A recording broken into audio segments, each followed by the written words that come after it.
The message came in just after sunrise, the kind of quiet hour when your guard is down and the world feels gentle. I was standing in my kitchen, one hand wrapped around a mug of coffee, watching the steam curl upward when my phone buzzed on the counter. Before I go on, if you enjoy real emotional stories like this one, please take a moment to like the video and subscribe to the channel. Your support truly means a lot. Now let me continue. It was from my son. I smiled at first. He rarely texted that early. I thought maybe he was nervous about the wedding, maybe he needed advice, or maybe he just wanted to hear my voice. Instead, I read words that didn't feel real. Please don't come to the wedding. She isn't comfortable seeing you there. It's better this way. I read it again, then again. My heart began to pound so loudly I could hear it in my ears. Don't come. My son's wedding, my only child. I slowly sat down at the kitchen table, the chair scraping softly against the floor. For a long moment, I couldn't move. I just stared at the screen, almost expecting the words to rearrange themselves into something that made sense. I raised my son alone. That part matters. His father passed away suddenly when he was still in school, and from that day forward, it was just the two of us. I worked long hours, saved carefully, and built my life around one simple goal: giving my son stability, not luxury, not indulgence, just security. For years, we were close. Weekly calls, long conversations, holidays together. He used to tell people I was his anchor. So when the distance began, I noticed it immediately. At first, it was subtle. Calls grew shorter, then less frequent. When I did hear from him, he sounded distracted, as if someone else was always nearby. Sometimes I could hear her voice in the background, calm, confident, gently guiding the conversation. I told myself it was normal. He was in love, but love doesn't erase people.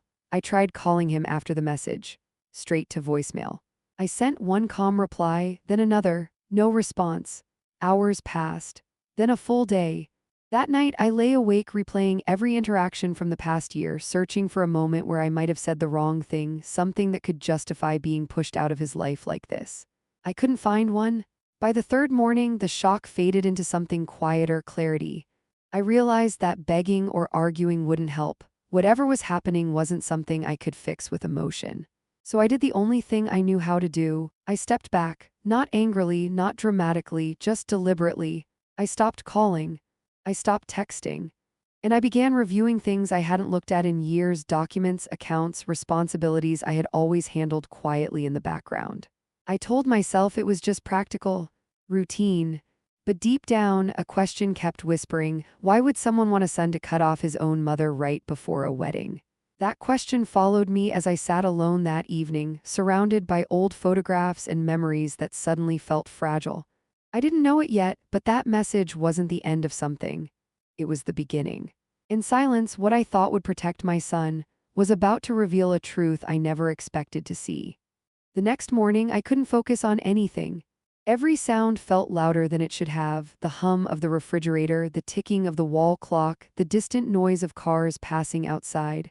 My mind kept circling back to that message. Don't come to the wedding? Why? What had changed so suddenly? I decided to take a quiet walk through the small park near my house, hoping fresh air would calm the storm inside me. The paths were nearly empty and the silence felt heavy. As I walked, memories surfaced: my son as a child running ahead of me, always turning back to make sure I was still there. Now it felt like he was walking in the opposite direction. I replayed the past few months in my head. The shortened calls, the way his tone changed when she was around, the subtle defensiveness when I asked simple questions. At the time, I told myself it was normal, relationships change people, but deep down, something hadn't felt right. When I returned home later that afternoon, something unusual caught my eye. A small envelope lay on the floor just inside my front door. It had no name, no return address. My heart skipped. I stood there for a moment, staring at it as if picking it up might somehow confirm my worst fears. Eventually, I bent down and opened it. Inside was a short note, written neatly but urgently. I don't want to cause trouble, but you deserve to know what's happening. Please be careful. That was all. Beneath the note was a small USB drive. I stared at it for a long time. My instincts told me to leave it alone, to throw it away, to pretend it never appeared. But another part of me, the part that had protected my son his entire life, knew I couldn't ignore it. After several minutes, I sat down at my desk and plugged the drive into my laptop. What appeared on the screen made my breath catch. There were screenshots of conversations, emails, and documents, nothing explicit, nothing illegal on its own, but together they painted a troubling picture. Messages that suggested secrecy. Plans that didn't quite align with what my son had told me. Conversations that hinted at influence, pressure, and carefully shaped narratives. It wasn't proof of wrongdoing, but it raised serious concerns. The more I read, the more uneasy I felt. Certain timelines didn't match. Some explanations felt rehearsed. There were repeated patterns, subtle suggestions, quiet steering of decisions, and a consistent effort to keep my son isolated from certain people, including me. My chest tightened. This wasn't about a simple disagreement or wedding stress. It felt intentional. I closed the laptop and sat back, my hands trembling slightly. Anger tried to rise, but I forced it down. Acting emotionally would only make things worse. If I confronted my son without clarity, I risked pushing him even further away, and that was something I couldn't afford. I realized then that whatever was happening, it was layered, carefully constructed, and if I wanted to protect my son, not control him but protect him, I needed to be thoughtful, patient, strategic. I began asking myself harder questions. Who else knew about this? Why did someone feel the need to warn me anonymously? And how long had this been going on without me noticing? The most painful realization came quietly. My son didn't pull away on his own. Someone had helped create that distance. That night I barely slept. My mind raced with possibilities, each more unsettling than the last. I wasn't looking for confrontation. I wasn't trying to interfere. I just wanted the truth. And as I lay there in the darkness, one thing became painfully clear. Staying silent might keep the peace for now, but ignoring what I'd seen could cost my son far more than a postponed conversation. I didn't know how yet, but I knew I couldn't walk away from this. Because once a mother senses her child is being quietly pulled into something dangerous, looking the other way is no longer an option. And whatever this secret was, it was only the beginning. That night, sleep refused to come. Every time I closed my eyes, fragments of what I had seen replayed in my mind, the messages, the careful wording, the patterns that didn't quite add up. None of it screamed danger on its own. But together, it formed a picture I couldn't ignore. By morning, I knew one thing for certain. I couldn't confront my son with assumptions. I needed clarity. I tried calling him again, choosing my words carefully in case he answered. My heart jumped when I heard the ringing, but once again it went to voicemail. I left a simple message, calm and steady. "Hi, sweetheart, I love you, call me when you're free." No questions, no accusations, just love. Hours passed. Then unexpectedly, I heard a knock at the door. When I opened it, there he was. My son stood on the porch, hands in his pockets, eyes tired. For a brief second, I saw the boy he used to be, the one who ran to me after school, eager to tell me everything. Then his expression hardened like he was bracing himself. "Hi, Mom," he said quietly. "Come in," I replied, stepping aside. We sat across from each other at the kitchen table. The same table where he once did homework, where we celebrated birthdays, where we planned his future. Now it felt like unfamiliar territory. "I got your message," he said, avoiding my eyes. "I'm glad you came," I answered gently. "I just wanted to see you." There was a long pause, then he reached into his jacket and pulled out a folded piece of paper. He placed it on the table between us. "I need you to read this," he said. I unfolded it slowly. It was written in his handwriting. "Mom, I need some space right now. There are things happening that I don't fully understand myself. Please trust that I'm trying to figure them out. I'm not pushing you away forever, just asking you to wait." My throat tightened. Wait, it was the same word he'd used before. I looked up at him. "I trust you," I said softly. "I just need to know you're okay." He hesitated, then nodded. "I think I am. Everything feels complicated." That was when I realized something important. This wasn't defiance. It was confusion. He wasn't choosing sides, he was overwhelmed. As much as I wanted to tell him everything I'd seen, every concern forming in my mind, I held back. If someone had been influencing his perspective, confronting him too aggressively could drive him further into it. Instead, I asked a different question. "Are you feeling pressured?" I asked quietly. He looked up, startled. "Why would you ask that?" "Because you don't sound like yourself," I said, "and you don't need to answer me now. I just want you to know you don't have to carry everything alone." For a moment, his expression cracked, just slightly. His shoulders dropped like he'd been holding a weight he didn't know how to set down. "I just want everything to be peaceful," he said. "I'm tired of conflict." That sentence stayed with me long after he left. Peace at any cost, that's when it hit me. Someone had framed silence as peace, distance as protection, and obedience as compromise. After he walked out, I sat alone at the table, staring at the folded note. I realized that the truth, whatever it was, had to be handled carefully. If I pushed too hard, I could lose him. If I stayed completely silent, I might fail him. So I made a decision. I wouldn't confront, I would observe, I would document, and I would prepare. Because when someone you love is being slowly guided away from their own support system, the most dangerous thing you can do is react without strategy. I didn't know yet how deep this went, but I knew one thing with certainty: the truth wasn't meant to destroy us, it was meant to wake us up. And when it finally surfaced, it would change everything. In the days that followed, I felt like I was walking through a fog. Every message, every interaction, every small change in my son's behavior replayed in my mind. Something didn't sit right. I couldn't put my finger on it yet, but the pieces were there, scattered and waiting. I decided to reach out to someone who could help me make sense of it all, a private investigator. I didn't want to accuse anyone without evidence. I wanted facts. Her name was Rachel Torres, and she had a reputation for uncovering things that were carefully hidden from plain sight. When she returned with her findings, I felt both a chill and a sense of relief. Everything that had seemed suspicious now had context. It wasn't paranoia, it was real, not dangerous in a physical sense, but deeply insidious. It was manipulation, subtle and calculated. Someone had been trying to reshape my son's perception of me, of us, of what our family meant, and they had been very good at it. Rachel had compiled documents, patterns, and histories that painted a clear picture: financial discrepancies, odd patterns in social interactions, evidence of intentional influence over decisions that were meant to be his alone. Each page I read made my heart race. I felt a mix of anger and determination. My son didn't know yet, but he was being steered. And if I didn't act carefully, he might lose not just his sense of autonomy, but his own judgment. I also realized how careful I had to be. Acting too soon, accusing anyone outright, might push him away instead of protecting him. The stakes were high, and timing was everything. Over the next few days, I quietly safeguarded everything I could: accounts, documents, and personal information I knew my son might not realize was vulnerable.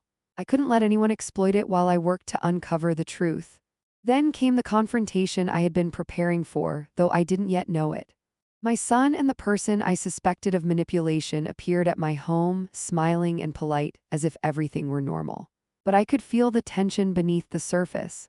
There was a carefully constructed narrative in their eyes: control masked as charm, certainty disguised as love. They expected me to react the way most people would: angry, emotional, flustered. But I stayed calm. I let the evidence speak for itself. I didn't need to shout. I didn't need to argue. Everything I had uncovered was ready to be revealed at the right moment. As I watched them interact, I realized something else. The truth would be far more powerful than confrontation. It would force awareness, and awareness would force choice. My son's choice, not mine, not theirs, his. I took a deep breath and reminded myself of what had guided me all along: patience, clarity, and love. If I rushed, I could destroy everything.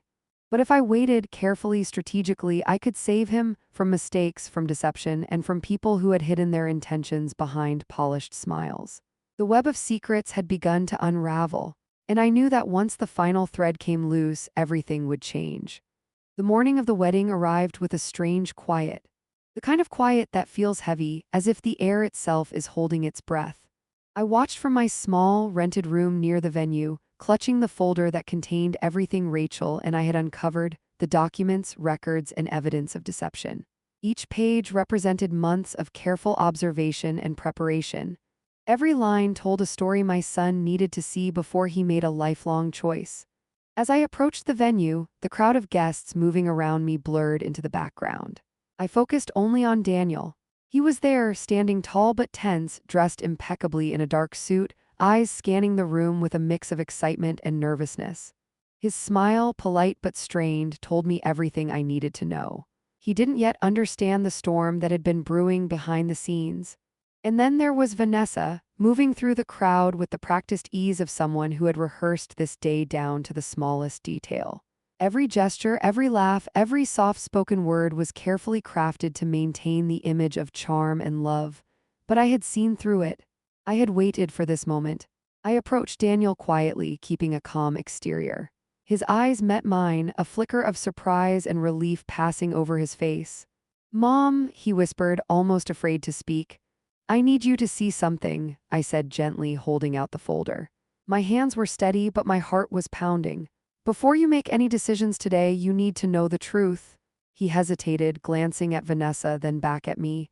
"Mom, I can't. This isn't the right moment." "It is the right moment," I insisted softly but firmly. "Your choices today will last a lifetime. Please just look." Slowly, reluctantly, he opened the folder. His eyes scanned the pages, financial records, hidden communications, suspicious transactions, and repeated manipulations. The color drained from his face as realization hit. I had no idea," he stammered, voice trembling. "I didn't know she was capable of all this." Vanessa's carefully constructed mask faltered. Her smile wavered, and a flash of irritation broke through. "Daniel, what are you doing?" she demanded, her voice sharp now. "You're ruining everything." Daniel looked at her, eyes wide with confusion and betrayal. "Everything? All this time you were lying, trying to control me, to manipulate me, to make me doubt the people who care about me." Vanessa tried to respond, but he cut her off. "No, I've seen it now. I can't ignore the truth. I can't marry someone who has been deceiving me." Silence fell over the venue. Guests shifted uncomfortably, whispers filling the air.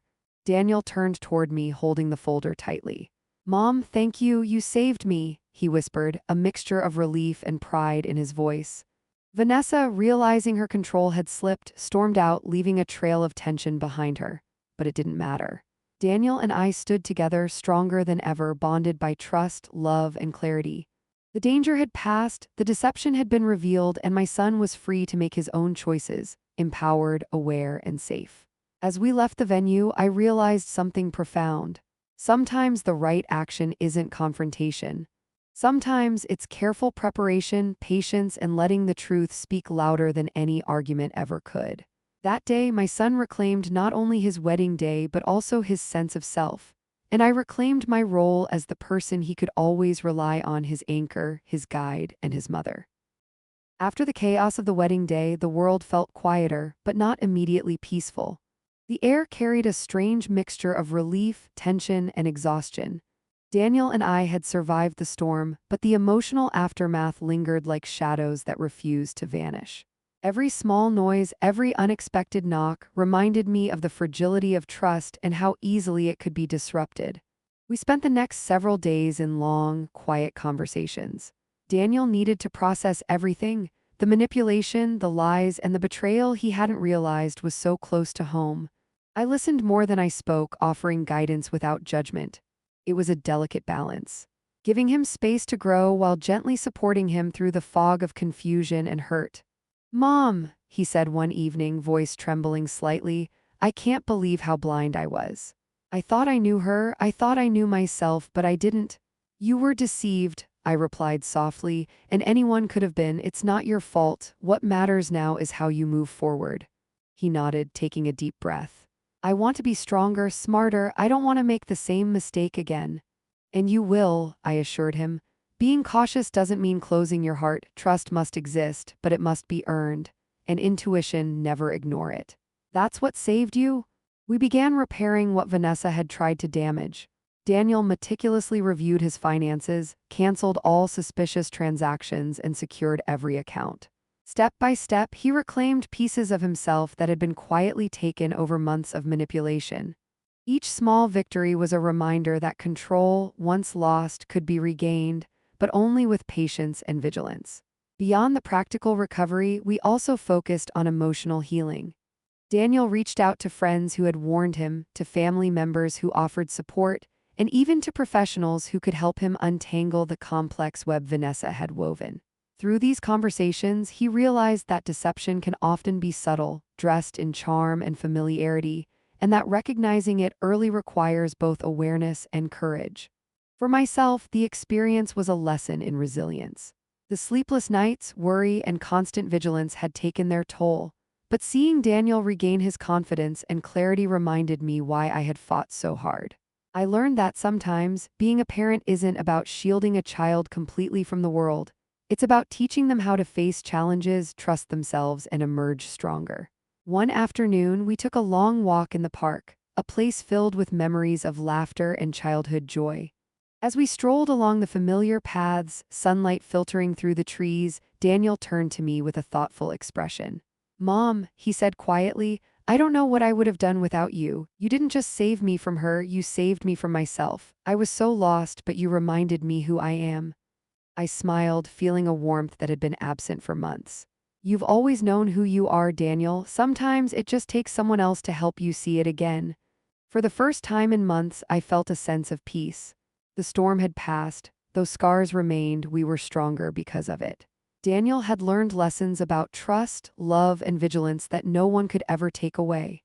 And I had learned that being a mother sometimes means standing in the fire, not just protecting, but guiding and fighting when necessary. As the sun dipped low, painting the sky in shades of gold and crimson, Daniel turned to me and smiled. "We'll be okay, Mom, I promise." "Yes," I replied, heartful, "we will." And in that moment, I realized that the hardest battles often bring the greatest growth. The pain, fear, and betrayal had tested us, but they also forged a bond stronger than ever. A bond that no outside force, no deceitful influence could break. Sometimes the most important victories aren't fought with anger, they're fought with love, courage, and unwavering faith. And when the storm finally passes, the heart that stood strong emerges unbreakable. Weeks turned into months, and the tension that had clouded our lives gradually began to lift. The chaos of the wedding, the betrayal by Vanessa, and the storm of emotions that followed were slowly replaced by quiet reflection and deliberate rebuilding. But the lessons remained, etched deeply into both Daniel's heart and mine. We had endured deception, fear, and uncertainty, and come out stronger. Daniel, once shaken and uncertain, had grown into a man who carried both strength and wisdom. He no longer allowed fear or past mistakes to dictate his actions. Every morning, he approached life with clarity, making decisions with caution but without hesitation. The experience had left him more self-aware, resilient, and independent. He reclaimed control over his finances, rebuilt broken connections, and surrounded himself with people who truly cared for him. Our time together became more intentional. Simple routines that had once been overlooked, Sunday walks in the park, shared meals, and quiet evenings of conversation became sacred. Laughter returned to our home, filling the spaces where worry and doubt had lingered. We reflected on the past, not with sorrow, but with gratitude for surviving it, for learning from it, and for being there for each other when it mattered most. One afternoon, while sorting through old photo albums, Daniel paused on a picture of us from years ago. He looked at me with soft eyes and said, "Mom, I understand now. You were always there for me, even when I couldn't see it. You weren't just protecting me from others, you were teaching me how to protect myself too." Tears welled in my eyes, but I held them back. That's what love is, Daniel. Not just shielding someone from pain, but showing them how to face it, grow from it, and keep moving forward. Our bond, tested like never before, had emerged unbreakable. There was a quiet understanding between us, a mutual trust that could withstand any challenge. Daniel's confidence in his own judgment had returned, and my faith in him had strengthened. We had both evolved. Yet life continued to teach lessons. The experience with Vanessa had left Daniel wary, but it had also given him perspective. He now approached relationships with a balance of caution and openness, valuing actions over words and learning to trust his intuition. Each encounter became an opportunity to apply the wisdom gained through hardship. One evening, as we sat together watching the sunset, Daniel spoke with calm determination. "Mom, I've realized something important. This experience, as painful as it was, has made me stronger. I won't allow bitterness to consume me. I will move forward with clarity and with a heart that still believes in love." I smiled, placing my hand on his shoulder. "Exactly. Life doesn't stop because someone betrays you. It moves on, and so must we, wiser, stronger, and more compassionate." In the weeks that followed, Daniel reconnected with friends he had lost touch with, pursued neglected passions, and dedicated time to personal growth. Each action was a statement. He was reclaiming his life piece by piece, free from manipulation, free from fear. For myself, I embraced quiet reflection. I realized that being a mother isn't only about guiding a child through calm waters, it's about anchoring them when storms hit, helping them navigate turbulence, and celebrating victories once peace returns. Though the memory of the wedding and Vanessa's deception would always linger, it no longer carried the weight of despair. Instead, it became a symbol of resilience, of lessons learned, and of the strength found in facing life's darkest moments. As night fell and stars blanketed the sky, Daniel and I shared a quiet moment on the porch. The air was still, serene, and for the first time in months, we felt completely at peace. Mom, Daniel said softly, I know challenges will come, but I can face them with strength because you showed me how. I smiled, feeling a deep, abiding pride. And I'll always be here. Life will test you, but never forget you are stronger than you think. Together, we watched the stars twinkle, a symbol of hope, resilience, and new beginnings. The past had tried to break us, but it only made us stronger. Betrayal may wound, but love, courage, and unwavering faith heal. And from the darkest storms, a new beginning always rises, undaunted, unbroken, and full of hope. Sometimes, the greatest lessons are learned not in comfort, but in challenge. And sometimes, the greatest victories come from standing strong, protecting the ones you love, and refusing to let darkness define your story.